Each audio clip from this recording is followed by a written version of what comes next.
virus inconnu a tué la plupart des habitants de la planète. Un homme s'est réveillé dans une énorme tombe de 1000 cadavres, dont vous ne pouvez pas sortir, même si vous avez survécu.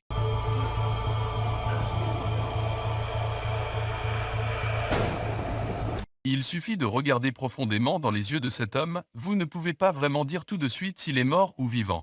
Mais l'homme cligne soudainement des yeux, et tout son corps, ses muscles et ses tendons commencent à craquer et à se tordre, comme un zombie ou un toxicomane pendant le sevrage.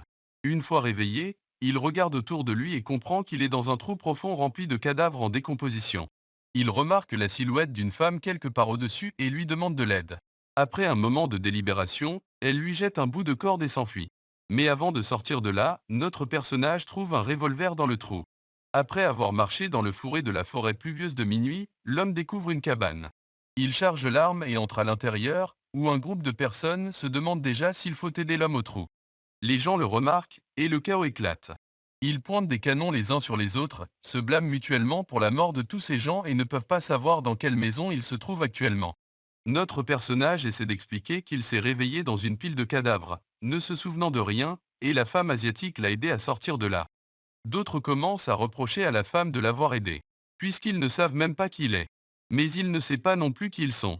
Tout d'un coup, un homme qui est couché sur un sol commence à crier fort, tandis que son corps craque et se tord d'une manière familière. Une jolie blonde tente de l'aider, d'autres observent en état de choc. Notre personnage demande ce qui se passe ici et ce qui ne va pas avec ce gars. Mais le gars répond qu'il ne se souvient de rien. La blonde ajoute qu'aucun d'eux ne se souvient de rien. Ils expliquent en outre qu'il n'y a pas d'ordinateur, pas de smartphone, donc ils ne peuvent pas contacter le monde extérieur. Cependant, ils ont quelque chose comme des badges en plastique. Ils pourraient au moins trouver leur nom. La blonde dit qu'elle s'appelle Sharon. Un homme s'appelle Michael et le second, celui avec un fusil, s'appelle Lucas. Celui qui s'est réveillé est Nathan. Mais ni la femme asiatique ni notre personnage n'ont les documents.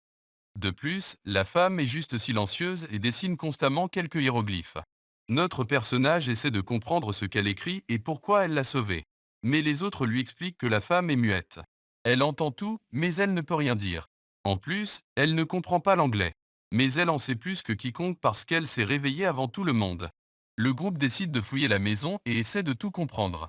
Notre personnage est avec Nathan. Il regarde autour d'une réserve et remarque un calendrier avec des marques sur un réfrigérateur, où une date, le 18 avril, est encerclée en rouge.